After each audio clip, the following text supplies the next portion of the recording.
que el punto de partida del conocimiento normal es el ente físico.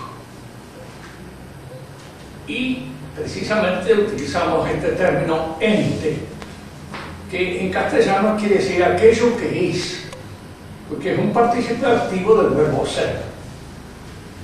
El latín tiene esta palabra, ens, y el griego también, on, pero no lo tiene el francés, ni lo tiene el inglés, ni lo tiene el italiano, no la tiene.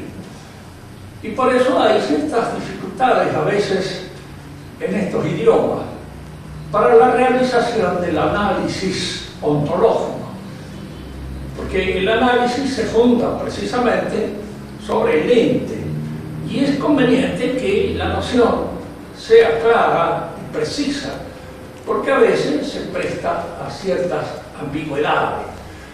Nosotros usualmente en el idioma casero, común, en vez de decir un ente decimos un ser. Indudablemente es una utilización ambigua del término, porque es como decir, no es un escribiente, es un escribir, o no es un amante, es un amar, no es un paciente, sino es un padecer, etc. No tendría sentido. Y no tiene sentido, de hecho, decir de un ser a lo que es un ente, sobre todo existiendo el término bien preciso como existe en castellano. El punto de partida entonces del conocimiento normal es el ente físico, es decir, el ente que se me presenta dentro de una situación corporal determinada. Y cuando yo me pregunto qué es lo que es este ente, la respuesta generalmente se aplica a un ordenamiento de los elementos materiales que constituyen la entidad. Y aquí es donde nosotros deducimos un ordenamiento de elementos materiales que constituyen la entidad.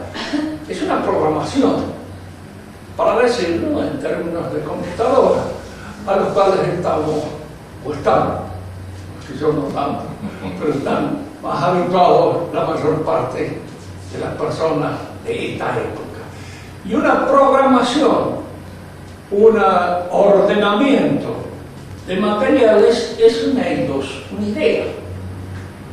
Es algo que está indicando, digamos nosotros, con toda precisión, la existencia de una inteligencia ordenadora que lo sostiene en su orden y que hace a esa ordenación. Platón llamó a esto eidos, idea.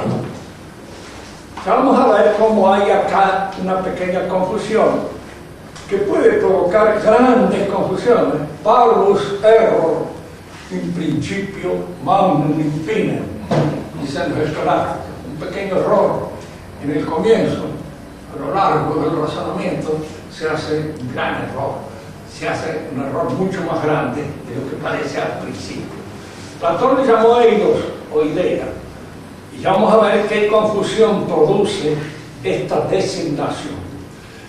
En la filosofía escolástica, a este eidos, a esta programación, a este ordenamiento conforme con el cual está realizado el ente, se le llama esencia. Es la esencia de la cosa. La esencia o el orden en que están distribuidos los contenidos de una cosa y que constituyen propiamente hablando su esencia, su ser, no son exhaustivamente conocidos por nosotros. Nosotros lo conocemos de una manera asintótica, aproximativa. ¿Por qué? Vamos a ver, si lo conociéramos tal como ellos son, si yo las conociera a ustedes tal como ustedes son, ustedes casi serían en mi pensamiento, tal como somos en el pensamiento de Dios. Dios nos conoce tal como somos, es decir, conoce nuestra esencia concreta. Pero lo que nosotros conocemos no es la esencia concreta de una cosa, sino esa esencia que hemos abstraído laboriosamente de la realidad, abandonando todo aquello que en alguna medida es inasimilable por el entendimiento. En este sentido, Santo Tomás hacía siempre un parangón entre la asimilación nutritiva y la asimilación intelectual. Es decir, los alimentos que nosotros ingerimos no pasan tal cuales a nuestra realidad, sino que son eliminados todos aquellos elementos no digeribles y solo son retenidos aquellos que en alguna manera van a engrosar nuestra propia realidad, a participar en ella y en alguna manera a nutrirla efectivamente. Y en el orden del pensamiento sucede algo análogo o parecido. Lo que nosotros conocemos no es la esencia concreta, sino la esencia abstracta de las cosas. Por eso aquí hay que hacer una distinción, que vamos a hacer un pequeño juego que nos permite entenderla mejor. El orden óntico es el orden del ente, del ser. El orden lógico es el de nuestra representación intelectual. Y el orden gramatical es el orden conforme al cual nosotros expresamos el orden lógico.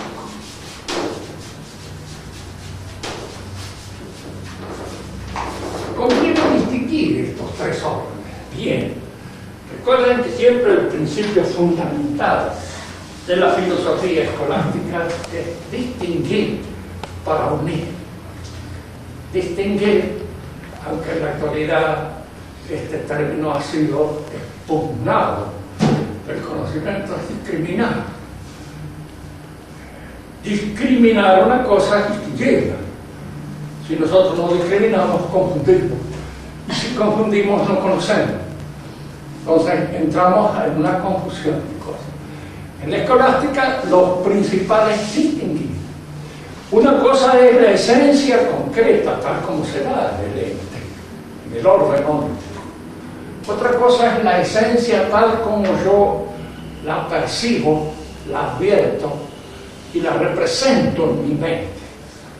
Fíjense que a veces esta representación intelectual de una realidad, aunque aproximada, aunque nunca exhaustiva, porque nosotros no conocemos la realidad en toda su plenitud, porque si no nuestro entendimiento sería el entendimiento divino, igual que el entendimiento divino, no lo es. Y entonces la conocemos de una manera aproximada. Pero esta representación es una representación que a veces es más rica o más pobre.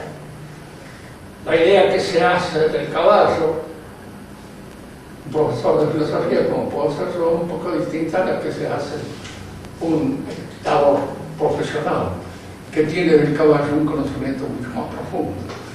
La idea que del enfermo se puede hacer un médico no es la misma que aquella que tiene un profano.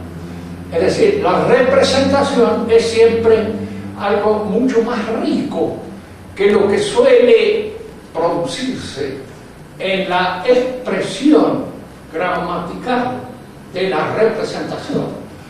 Porque la representación o la expresión gramatical de la representación tampoco es exhaustiva de toda la representación. Yo no puedo decir a veces todo lo que pienso en torno a una cosa, que quedan cosas. ¿Por qué? Porque aquí es donde hay que distinguir dos cosas. Una es cómo la esencia se da en la realidad. Fíjense que todo parte del ente, de la constitución real del ente. Y ahí parte. El orden lógico se funda en el orden óntico, pero no es igual, no es lo mismo. Y aquí es donde conviene hacer esta distinción. ¿Por qué? Porque van a encontrar ustedes filósofos que lo confunden. Hegel tiene un principio fundamental en su filosofía que dice lo siguiente: todo lo real es racional. Es decir, todo lo real es lógico. Y todo lo real está en alguna medida en mi representación. Entonces, mi representación es, de alguna manera, el desarrollo de lo que es real. Y luego viene la expresión gramatical, a la que yo apelo a términos, a signos que son arbitrados por el hombre, que nacen de una convención de tipo social y se imponen a través de toda la historia de un pueblo. ¿Qué hay que ver? La representación es también significativa. Cuando nosotros decimos significativa, queremos decir que está compuesta de signos. Estos signos son llamados por los escolásticos signos formales. ¿Cuándo un signo es formal? La palabra formal apunta a un contenido estricto dentro de esa realidad que yo estoy considerando, que es el signo. Un signo formal es un signo que agota su realidad, su naturaleza en la significación. Significa. Tomemos un ejemplo más accesible a nosotros y que nos permite luego entender el signo formal preciso. Hay dos clases de signo formal: el signo formal sensible y el signo formal inteligible. El más formal de los dos es el inteligible, pero el sensible también es formal. Es decir, yo tengo de todos ustedes que están aquí frente a mí una imagen en la retina. Esa imagen en la retina es un signo formal, sensible. ¿Por qué formal? Porque lo que yo veo son a ustedes, no la imagen en la retina. La imagen en la retina me remite directamente a la realidad que yo estoy observando. ¿Entienden esto? Es decir, yo no veo mi imagen de ustedes en la retina, los veo ustedes. Y por eso la imagen es un signo formal, porque remite directamente a aquello que significa. Va transparentemente, de una manera translúcida e inmediata, y trae a mi conciencia lo que significa. Y lo que significa es ustedes. Pero a la vez es un signo formal sensible porque tiene una cierta realidad sensible. Es una imagen en la retina. Si se inspecciona el ojo, si se hace una observación del ojo, indudablemente se descubrirá en él la imagen en la retina que tiene de las cosas. Y este descubrimiento de la imagen es que la imagen esa tiene una cierta realidad. Es una realidad sensible y una realidad que se agota en su significación, por eso es formal, pero como tiene una realidad sensible, es al mismo tiempo sensible, real. Si yo me refiero ahora al concepto o a la representación conceptual que tengo de las cosas, veré que yo estoy allí utilizando signos que no tienen ninguna realidad, independientemente de sus caracteres significativos. Significan, se refieren a las cosas, suponen en nuestra mente por las cosas, están suponiendo por la realidad. Cuando yo hablo de un árbol, yo no estoy hablando ni de la imagen que puedo tener del árbol, porque la imagen siempre puede representar que es un árbol, un roble, un eucalipto, un sauce. Pero el concepto no es ni árbol, ni eucalipto, ni sauce. El concepto del árbol es referido a todo árbol. Y de alguna manera esta universalidad del concepto indica que no está referido a ninguna cosa concreta y real como está referida la imagen. La imagen siempre es de algo concreto y real. Si yo imagino un hombre determinado, o por lo menos le doy en mi imagen ciertas características representativas reales, sensibles, es alto, gordo, flaco, petizo, etc. Tiene algo, moreno, blanco, etc. Lo represento en alguna manera con características determinadas que pertenecen a su fisonomía concreta, porque la imagen siempre está referida de alguna manera al hombre. Pero mi concepto de hombre no está referido a ningún hombre concreto, determinado.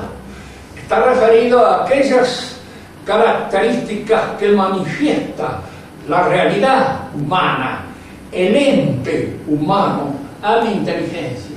Y esas características son las que me dan más o menos el conocimiento de la distribución de sus partes. Yo digo, el hombre es un animal racional, estoy indicando su carácter sensible y al mismo tiempo la racionalidad que lo distingue de todos los otros seres sensibles que existen, como son los animales. Indudablemente mi representación de una cosa es más o menos rica, depende de los estudios que yo haya hecho sobre ella. La idea es que puede tener de un hombre alguien que no tiene conocimientos de ningún género, ni ha estudiado nunca jamás ni la historia, ni la antropología, ni la fisiología, ni la anatomía. Puede ser una idea muy pobre en representaciones. De cualquier modo, es una idea que apunta a los contenidos esenciales, sin agotarlos, por supuesto, de ninguna manera. Una idea que se da allí en el orden lógico.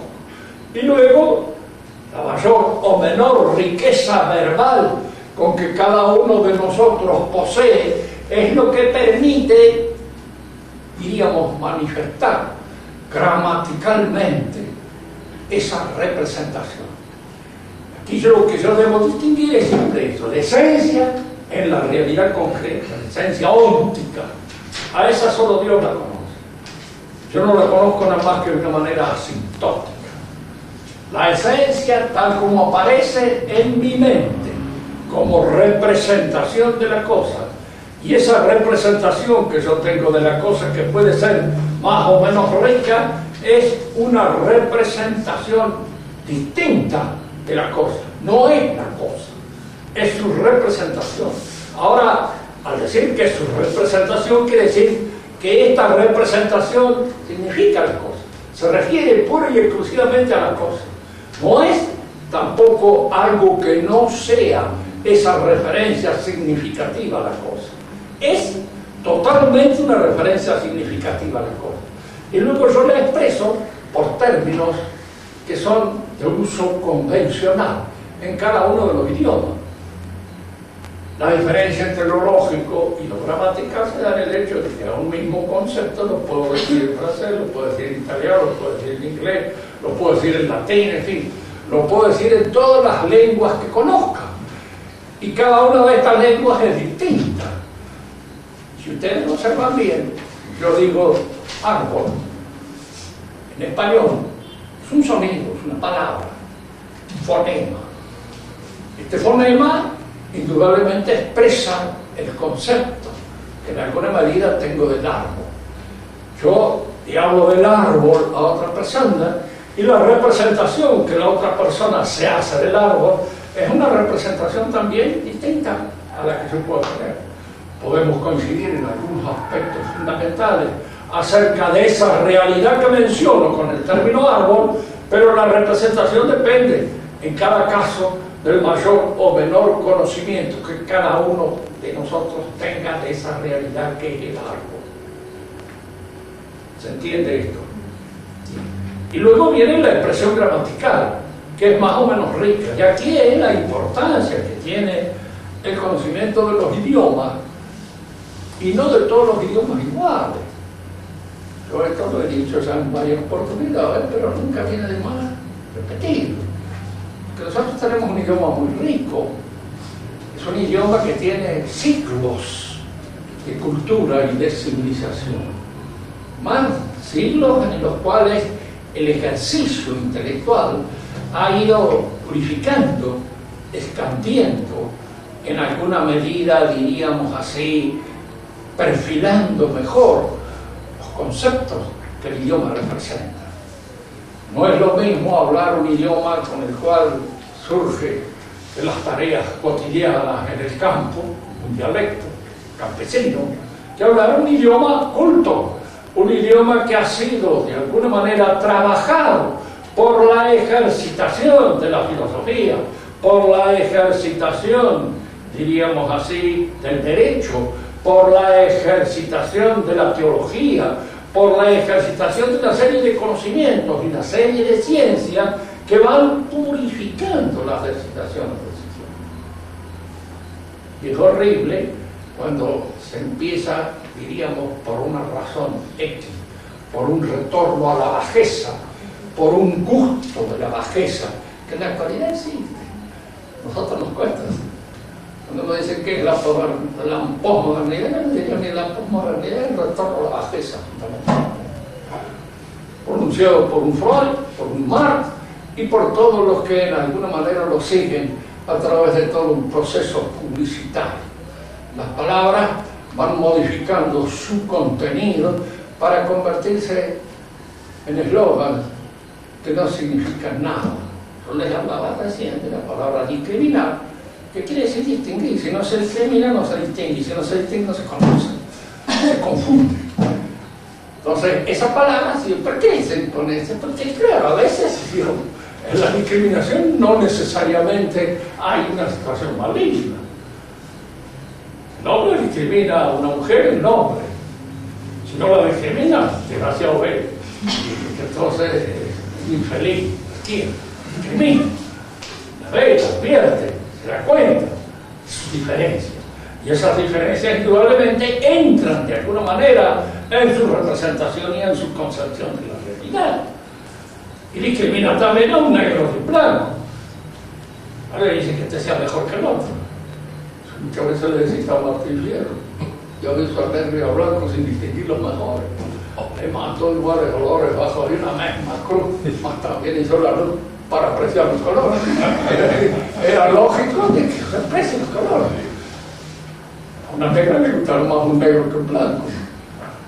Yo me acuerdo siempre de una chica que tenía, cuidaban la puerta de salida del campo nuestro a un pueblo que había por ahí cerca, que era Ramón Vial. Estaban ahí en la puerta. Pasaban siempre unas vecinitas que eran inglesas. Y yo les preguntaba a veces qué tal son, pues yo no las conocía. Son lindas, lindas son, dije, pero tienen la cara caladita de mosca.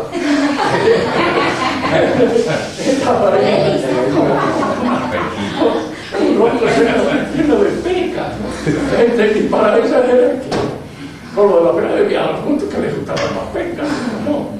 Bueno, eran morenitas, como buenas criollas, y lindas también, pero no eran el mismo color que las otras.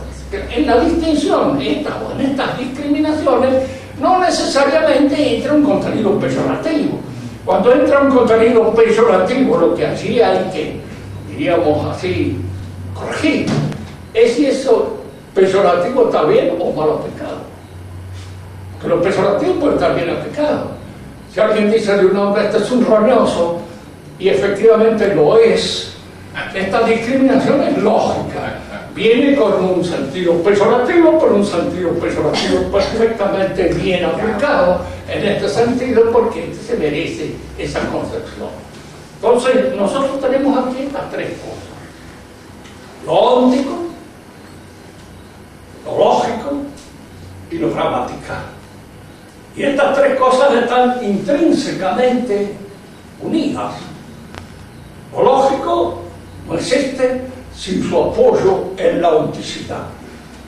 Y a la vez lo gramatical no existe sin su apoyo en la lógica. Por eso antes al análisis sintáctico se le llamaba análisis lógico, porque tiene algo del análisis, no hay lo mismo. Y conviene siempre discriminar esto y distinguirlo. ¿Por qué? Porque en filosofía a veces se confunde. El primero en confundirlo fue Platón. Platón, diríamos así, es el que se da cuenta de que lo que realmente es en un ente es un ethos, una esencia, un sia, diría él, o una idea. Es decir, es el reflejo de una inteligencia divina. Pero él concebía esa idea a la manera como la concibe el matemático, no a la manera como lo concibe el analítico ontológico, el filósofo, que va a ser con posterioridad Aristóteles. ¿Cómo concibe el matemático los entes matemáticos? De hecho, habíamos nosotros visto que el ente matemático, si bien tiene su apoyo o nace en la realidad sensible, y aquí se forma la idea del triángulo al medir los terrenos más o menos triangulares. Pero la idea del triángulo no es un terreno triangular, ni es el triángulo que está en el terreno. No es un triángulo que pueda percibirse sensiblemente en ninguna realidad. Es una entidad que solo existe así en la mente. Cuando Platón habla de leidos que configuran los entes, ese eidos él lo considera aparte del orden real, del ente real. Lo considera al ente real como un reflejo de una idea que se encontraría en un cosmos puramente inteligible, como son las ideas matemáticas. ¿Por qué? Porque Platón es matemático y confunde al ente como el ente matemático. ¿Y qué sucede cuando una confusión de esta naturaleza se produce? Esto va a parecer al principio una paradoja, pero luego nosotros podemos ir analizando mejor que no es tan paradójico, sino que es así. Lo que es para Platón no existe, y lo que existe no es. ¿Pero por qué lo que es no existe? Porque para él lo que es siempre el eidos. Pero el eidos es concebido matemáticamente como una realidad perteneciente a una órbita de cosas inteligibles distintas del orden real en el cual se dan esas cosas. Porque está influido como ciencia rectrix por la matemática. Fue el error fundamental de él. El error que observó, fíjense que cuando uno estudia un filósofo, lo analiza, yo en este momento estoy esquematizándolo a Platón y liquidándolo al mismo tiempo, como las liquidaciones de invierno. Estoy haciendo una liquidación así, al tuntún, porque Platón es mucho más complicado de esto. Él se dio cuenta de este error también al mismo tiempo, pero no lo solucionó, no pudo solucionarlo. Y por eso cuando él tuvo que explicar este mundo inteligible a partir de este otro puramente inteligible, tuvo que apelar a la fe. Un demiurgo. ¿Y qué era el demiurgo en el mundo de Platón? ¿Pertenecía al mundo sensible o al mundo inteligible? Ninguno de los dos. Porque ni era una idea de algo real, concreto, ni era del orden sensible, porque no era un animal, un ser material. ¿De dónde lo sacaba? De su fe, de la tradición religiosa a la cual él pertenecía. A fin de cuentas, los paganos tienen, de algún modo, un eco de la tradición primitiva, de lo que podríamos llamar la primera revelación que hizo Dios en el paraíso. Algo de que era, algo en ellos funciona en este sentido. Vamos a ver cómo en Platón no solamente funciona, diríamos así, el hecho de que hay un Dios no creador, que no tiene la noción de creación de la nada. Él cree que la nada proviene como consecuencia de su inserción en la materia de esta noción. ¿Y la materia qué es para Platón? ¿No es algo? No. Es casi nada. Es el lastre de nada que lleva de alguna manera las cosas. De manera que el demiurgo no ha creado la materia, pero trabaja con su mente puesta en la idea pura, absoluta, y diríamos así también en este magma incalificable, caótico, que es la materia. Y hace con esta materia cosas semejantes a estas que pertenecen al mundo de las ideas absolutas.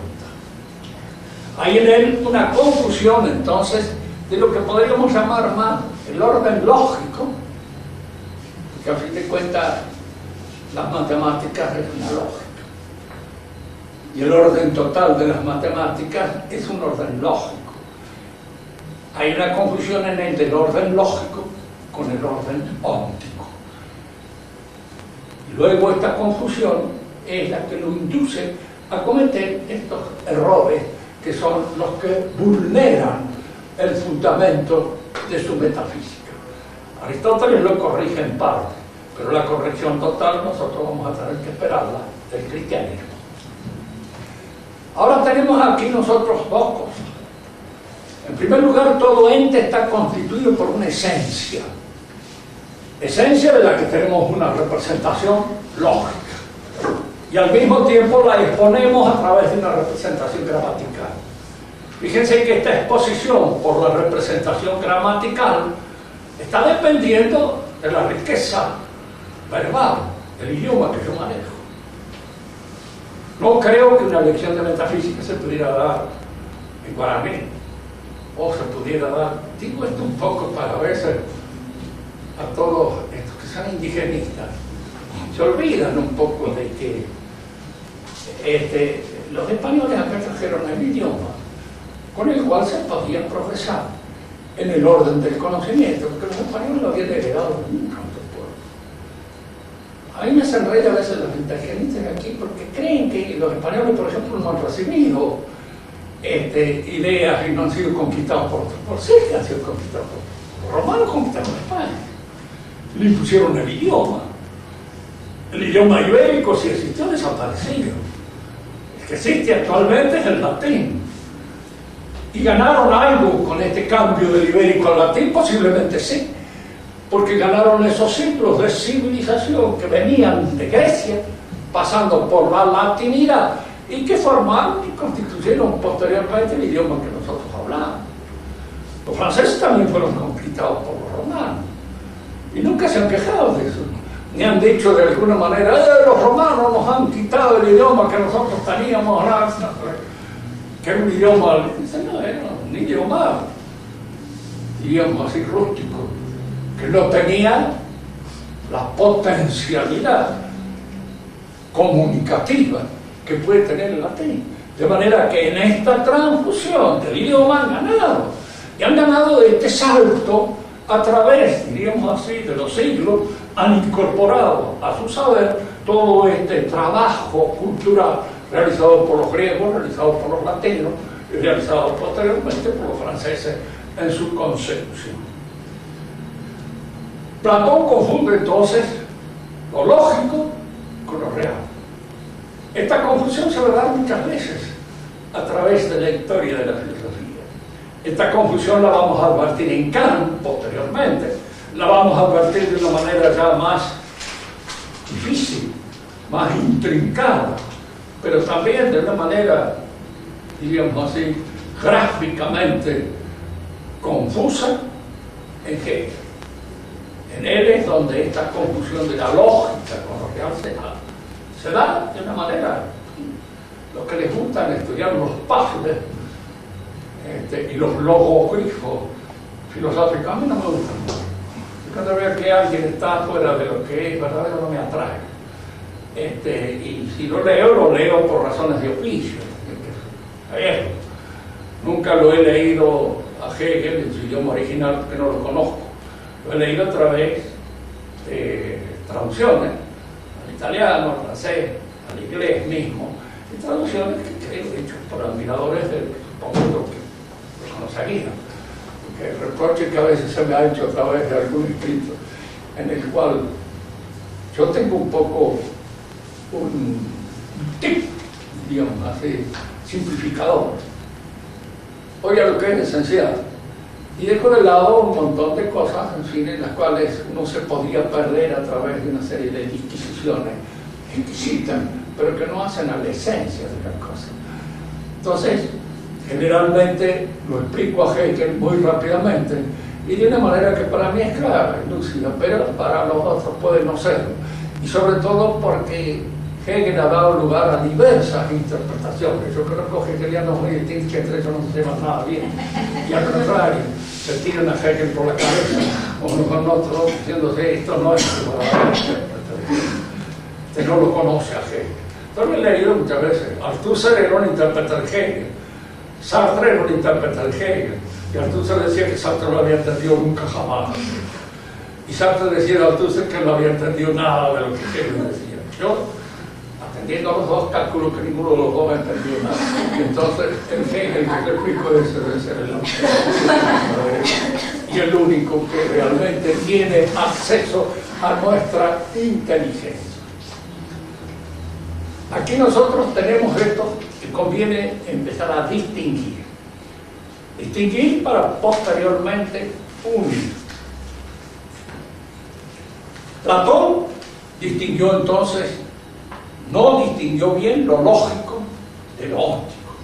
Y al no distinguir lo lógico de lo óptico, logicizó su filosofía, la matematizó.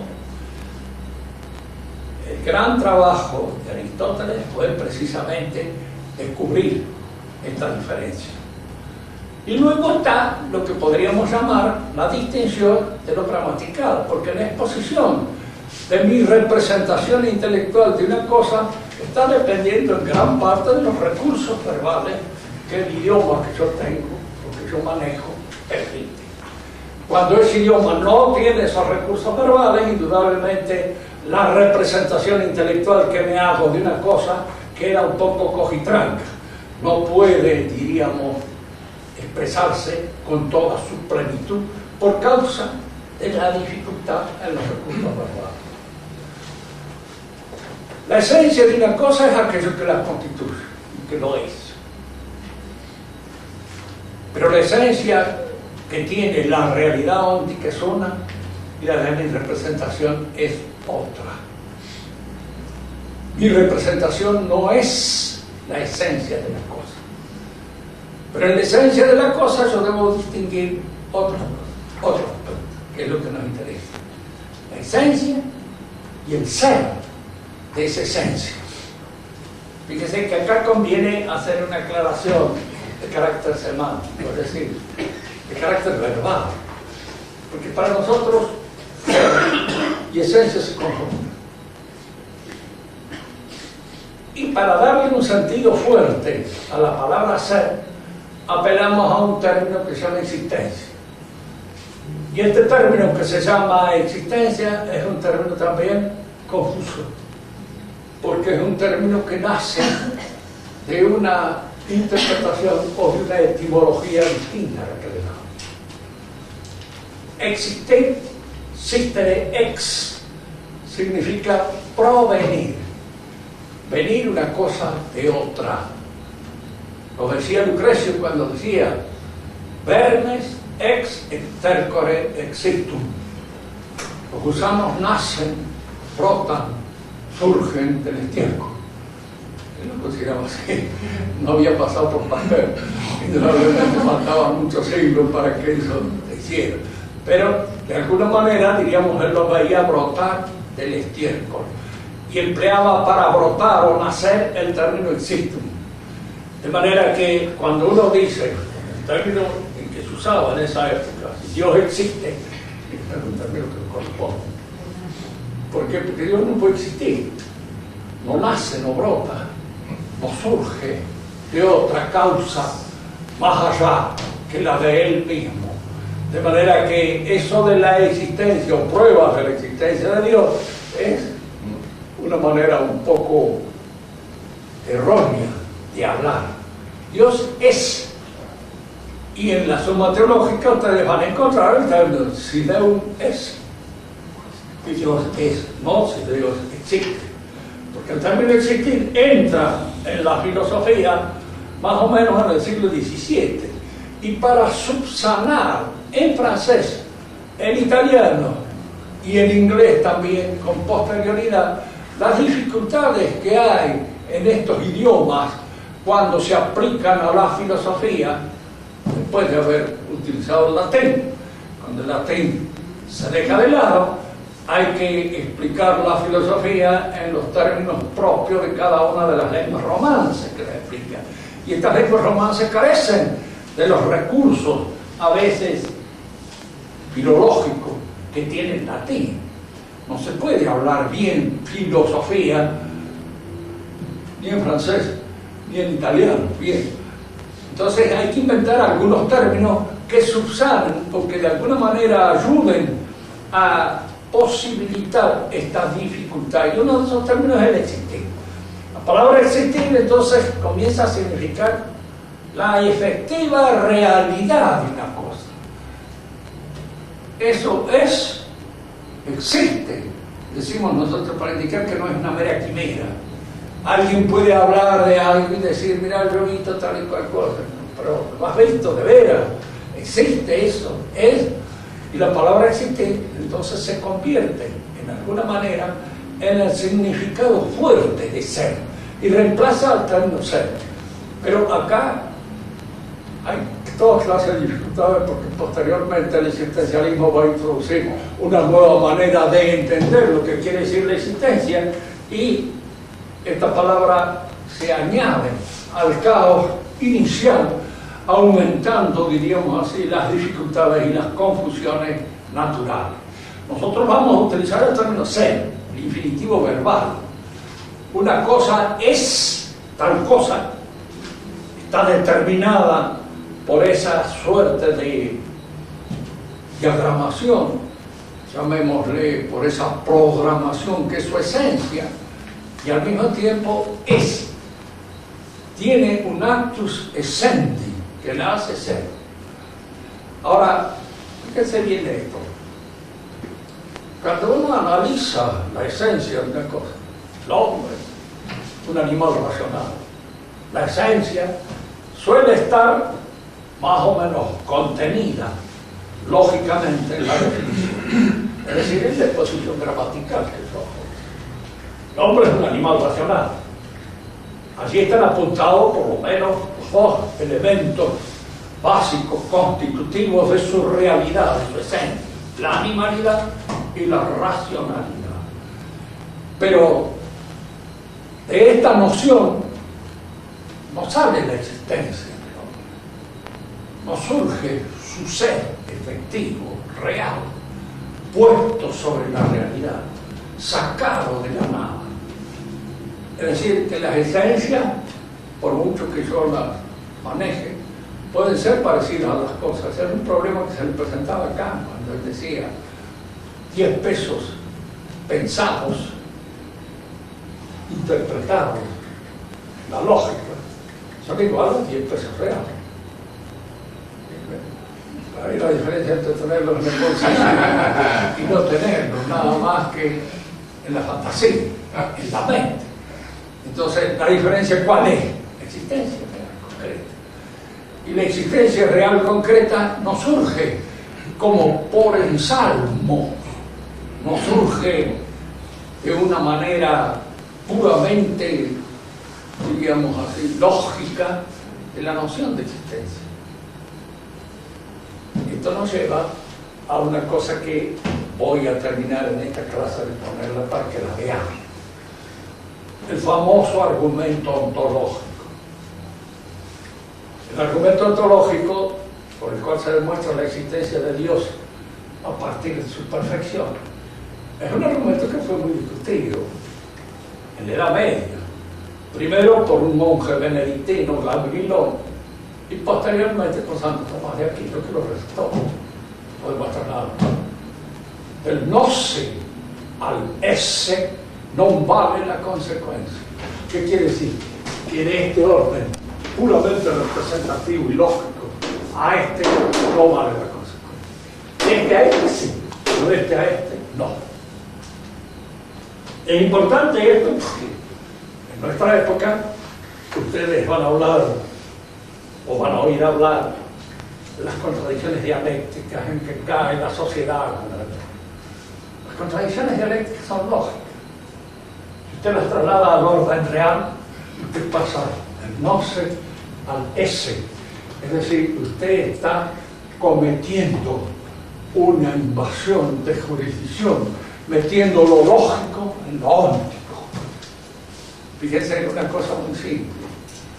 ¿Qué es lo distinto a frío? Calor. Bueno, póngase que en la realidad es una cuestión de gradación. Cuando es frío y cuando es calor depende de los grados que así se dé y de la sensibilidad que uno pueda tener más o menos grande para percibir el frío o percibir el calor. ¿Qué es lo contrario de masculino? Femenino. Y ahí saca usted una contradicción in re en las cosas. Sería absurdo y completamente estúpido. ¿Por qué? Porque no es así.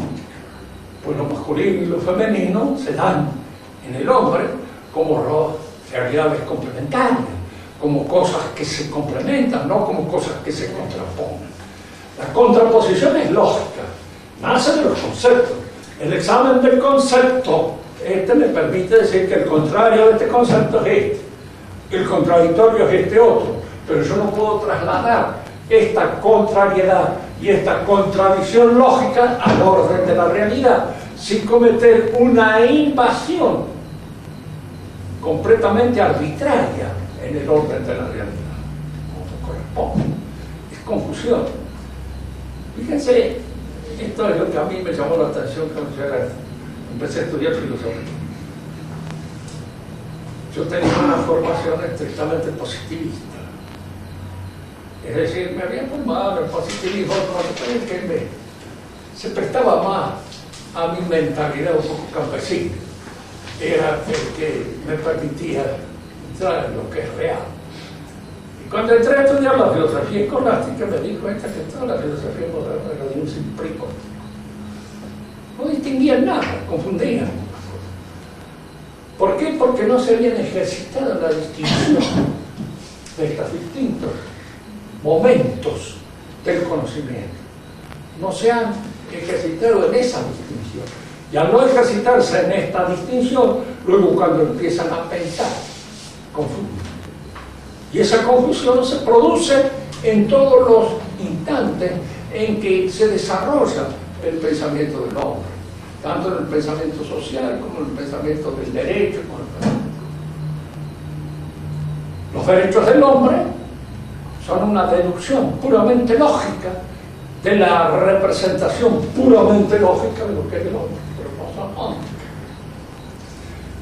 ¿Por qué? Porque no se tiene en cuenta la parte práctica del desarrollo perfectivo que el hombre realiza en el orden social y que es donde los derechos aparecen y se dan. No se dan en el árbol de Porfirio, en el árbol de la lógica, se dan así, en la realidad óntica. Póngase, por ejemplo, toda mujer puede ser madre. Sí, señor. Lógicamente puede ser.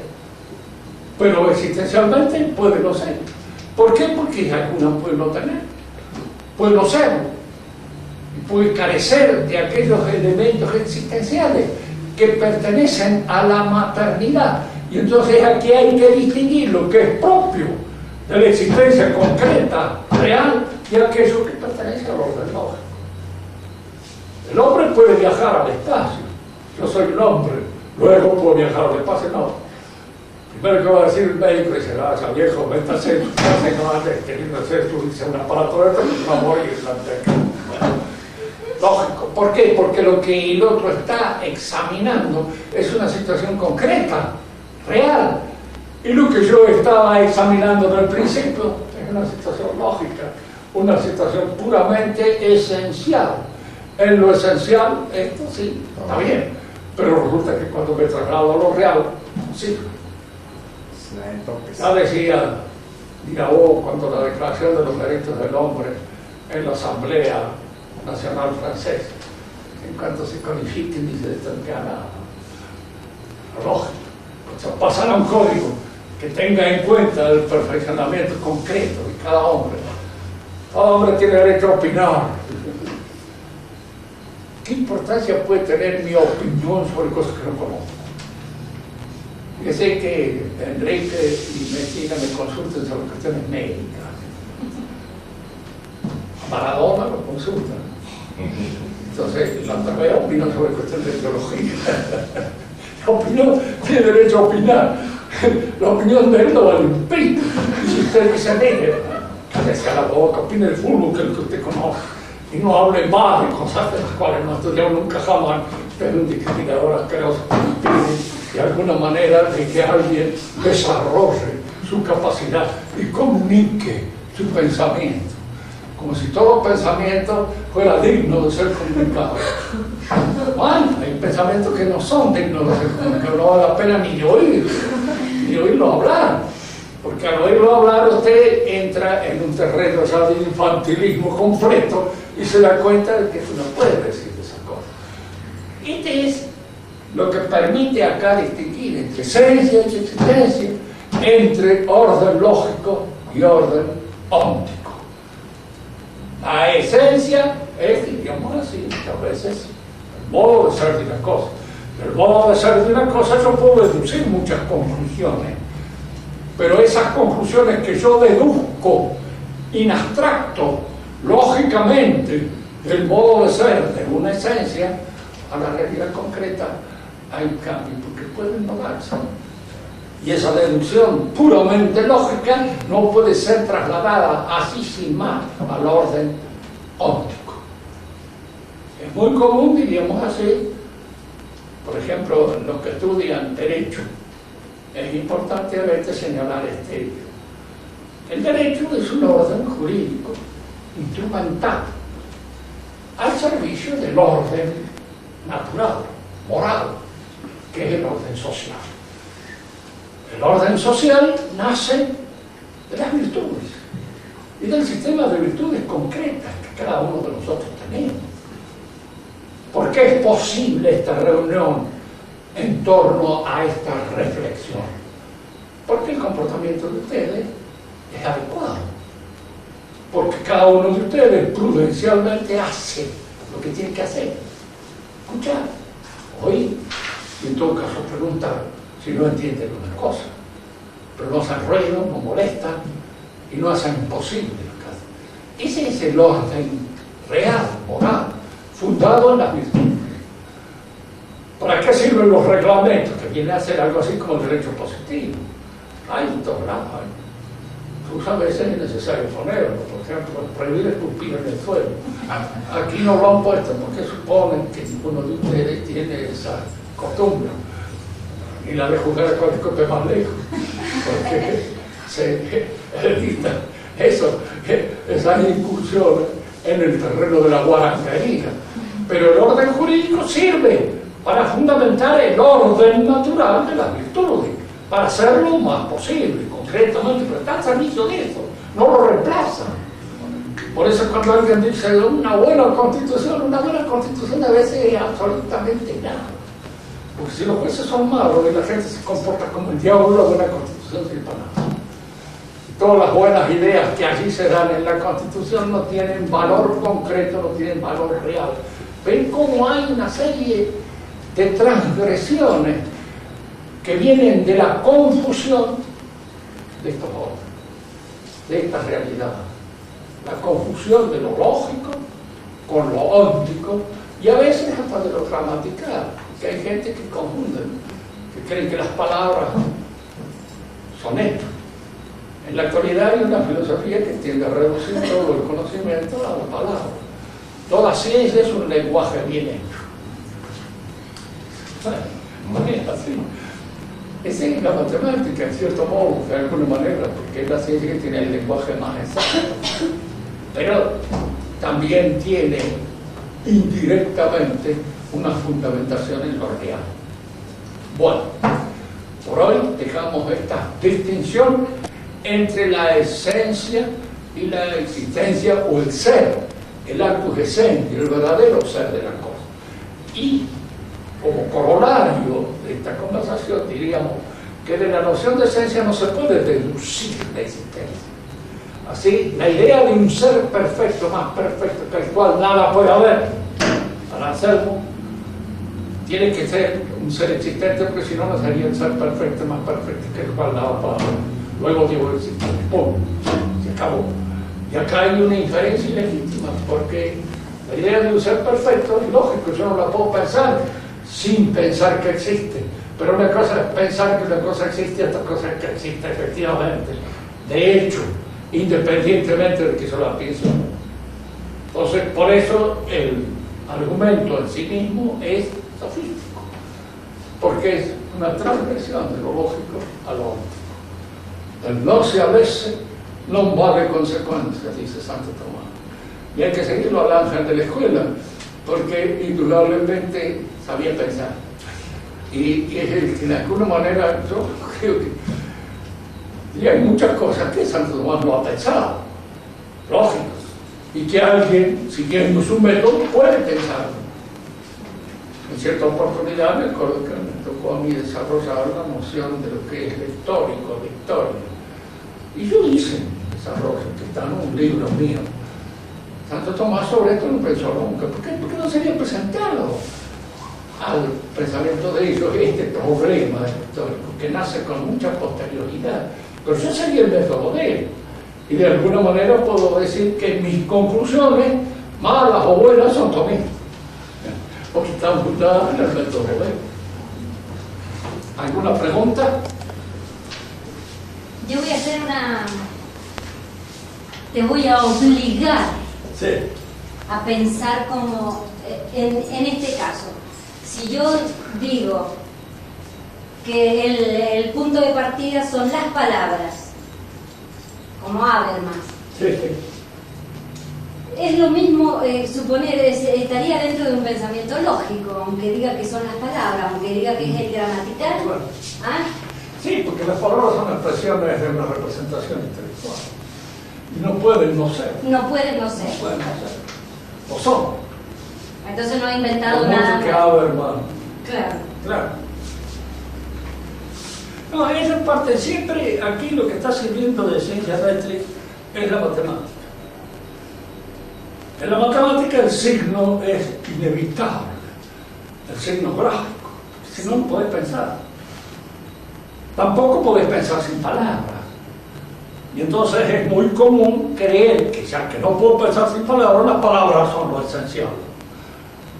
Pero las palabras están llenas de un contenido, de una representación intelectual, y esa representación intelectual está fundada en el conocimiento que tengo. Pero él te dice que no tienen contenido. Si no, no hay salida. Entonces, pensar en algo. y este punto de partida del pensamiento tradicional, que es el ente físico, no lo consideran ingenuo. Pero es la ingenuidad de la salud. Es ingenuo de eso. O no discutimos este punto de partida. ¿Por qué? Porque si lo discutimos estamos fritos. No salimos más de la discusión. Si yo pongo en duda la existencia de los entes físicos, entro en una situación puramente artificial. Porque no la puedo poner en duda. Son evidentes. Y si yo no tengo esa evidencia, lógicamente te me pueden recomendar para que vaya a los Alpes a hacerme curar. Lógico. Porque no estoy bien de la cabeza. Como decíamos la otra vez, la duda metódica, o sea, la duda que no es duda, pues no es duda. Simplemente. O sea, no se puede emplear una duda que no es duda. Hagamos que dudamos. No puedo empezar con un juego. Tengo que partir de lo que es evidente. Y lo que es evidente es aquello que se me presenta ante la consideración puramente perceptiva. ¿Qué dice mi Clarita? A ver. El fin el fin que te va a confundir a Hegel o a todos los pensadores modernos a la órbita óntica con la órbita lógica, ¿cuál es? Además de, Además del error. Claro, además de crear un error en el hombre, ¿qué buscan con nada más fundar el conocimiento en lo lógico? ¿Qué buscan? Claro. Y saben lo que se ha buscado siempre, que es lo que buscó Adán también en el paraíso.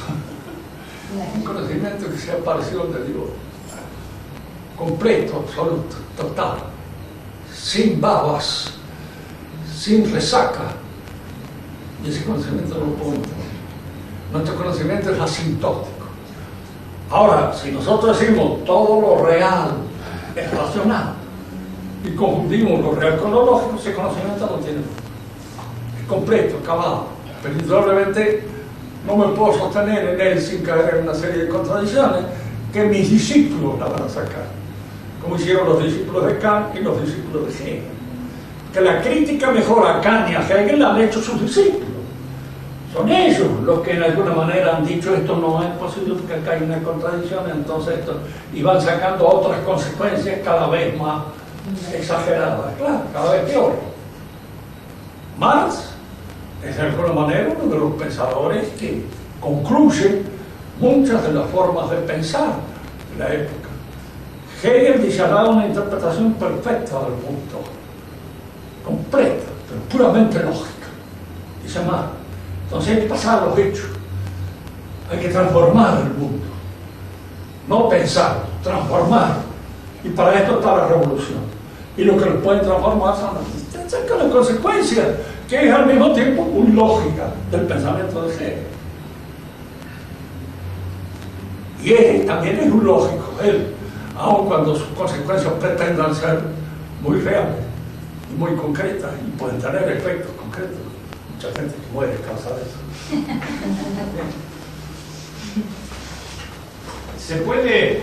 Profesor, ¿se puede decir que los subjetivistas hacen un salto ilícito, digamos, ilegítimo del orden lógico al orden óntico? Claro. El positivismo, dice usted. Subjetivistas. Los subjetivistas. No, sí, esto sí. No son lógicos. Caso de Kant. La esencia de la cosa es lo que aparece en mi representación. Indudablemente, Kant advierte que la cosa existe independientemente de mi representación. Y si uno le dice, pero si en mi representación está claramente determinado que la cosa existe fuera de mi representación, ¿qué me dice usted? Así lo dice mi representación. Oh, está en la representación. Es lógico. Y se mantiene ahí, se cierra ahí y no sale nunca más. Porque el que entra en idealista termina en idealista. No puede salir porque está encerrado como una rata en una trampa. Para salir hay que hacer el nombre, el punto de partida suyo es falso. Hay que partir de acá. Lo que mide mi conocimiento es la realidad. Y la realidad no es exhaustivamente conocida por mi conocimiento. Lo es asintóticamente. Y claro, eso para el gnóstico, inflado de la soberbia y del orgullo del conocimiento, es reconocer que uno es imbécil. Es decir, que tenemos un conocimiento imbécil. Lo tenemos, no es nada que hacer. ¿Vos te han enseñado epistemología ya? Yo digo que soy imbécil porque me apoyo a veces en un bastón. Como imbécil viene de imbaculum, y que se apoya en un bastón.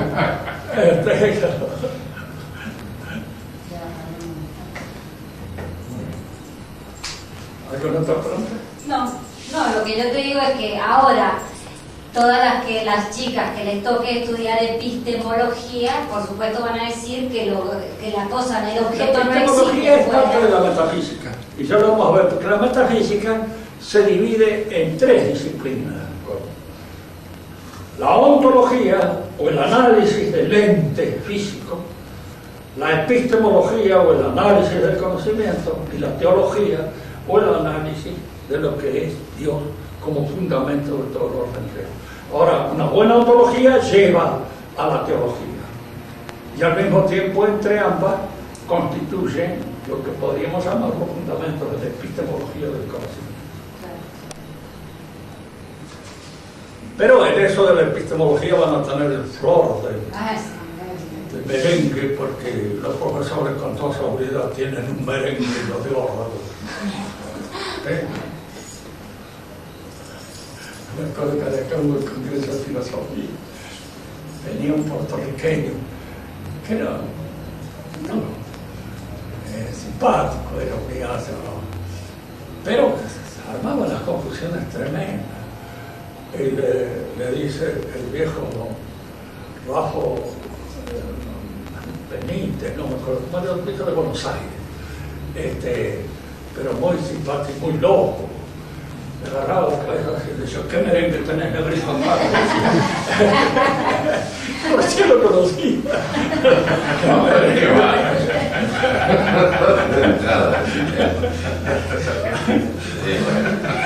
¿Qué merengue tenés?